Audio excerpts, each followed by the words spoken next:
hands are an important part of our body and important in our faith. When we celebrate Mass, the priest extends his hands over the gifts of bread and wine.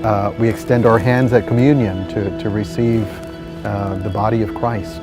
And so supporting the church is also something that we do as an expression of communion. And so that's what that hand in hand refers to, that we are helping one another.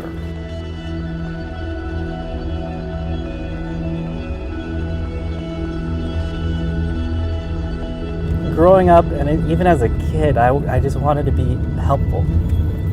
And that sense always stayed with me. And especially I was nurtured in my Catholic education. So here at St. Victor's, those priests who brought this community together, and I loved what they did, and that inspired me.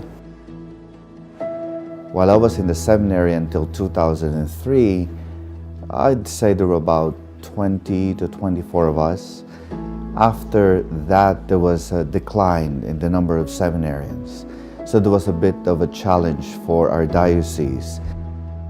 I believe that we face as someone told me, a happy challenge. We are very fortunate now that we have 12 men in the seminary. That's why we need help to fund the formation of this young man. Youth ministry did a lot for me when I was a teen. They gave me the opportunity to be a leader in my community. When I first got to St. Mary, it was new to me, being a full-time youth minister. So trying to find my footing, trying to figure out what's the best curriculum to use, how do I start a youth group, how do I train leaders? Those are all questions that I didn't really have answers to. And the Office for Youth and Young Adult Ministry has been a great help for youth ministry here at St. Mary.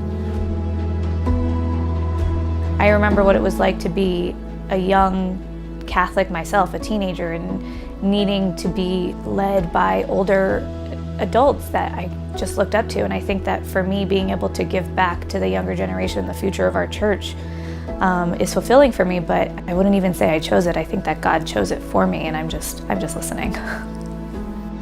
We are all called here by name at this place and this time in the history of Catholic education and the history of our church. Together, we are disciples with hope to bring. So let us begin this incredible journey by sharing with one another what truly unites each of us, by breaking bread together. We don't carry out the mission of the church in a solitary fashion. We do it in communion with the church and in community. And so that's really the benefit of the diocesan appeal. Good morning, brothers and sisters. Today we celebrate the faith and the lives of Victor and John. Look with favor on these servants of yours who will minister at your holy altar and whom we now humbly dedicate to the office of deacons.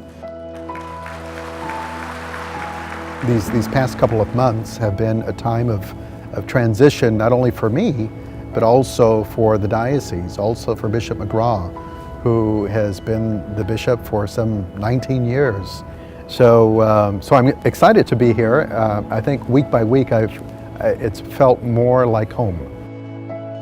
I will continue to preach and to try to live the gospel to the best of my ability and to continue to serve the people of this diocese. We will do it hand in hand.